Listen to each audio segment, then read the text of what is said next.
Okay, so Lee, challenge on.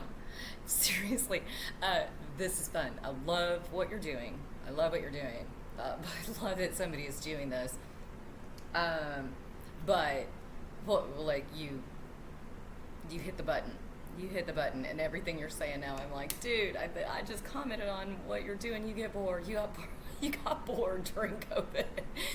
You need some new stimulation, do you? Well, let me tell you about the survivor side of this, because I think there's something you still don't get. We, survivors, we spend our lives really trying to relieve ourselves of your boredom and how I did it. And this is where I just did one. I'm like, I'm curious how everybody else did this, because I had a lot of extra thrown in there too. But seriously, what I did was find a lot of like things to occupy my brain that no one else could have. So like a rabbit hole into music and books.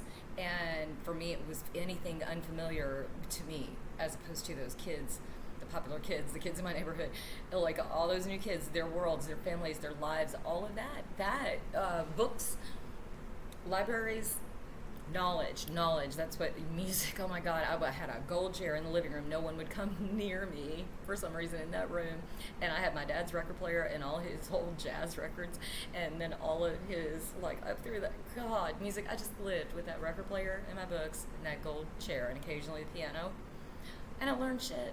So while you were relieving your boredom with silly crap like that, a lot of us were actually like finding safe space. It was mostly in knowing something that was knowable, as opposed to you. You whipping up all your drama with your need to relieve your boredom and your need to just do anything but deal with yourself caused everyone in your wake to find knowledge.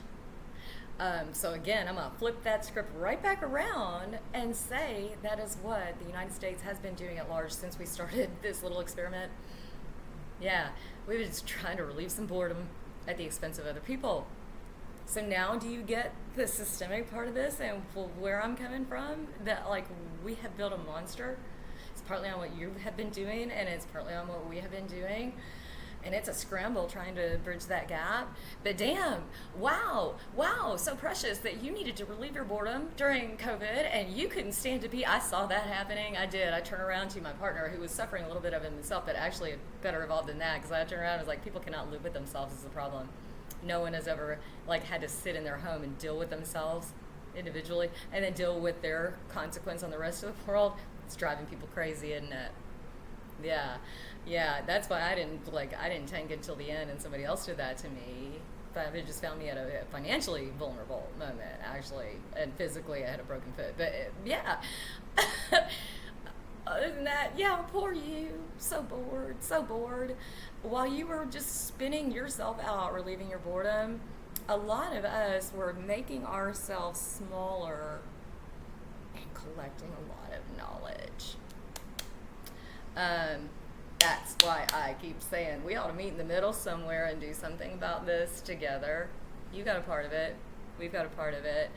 Y'all still are not seeing the value in what you have done for us in forcing us through that grinder. We got smart. Y'all just keep spinning out with your boredom. Just leave it right there. Peace to you, my loves.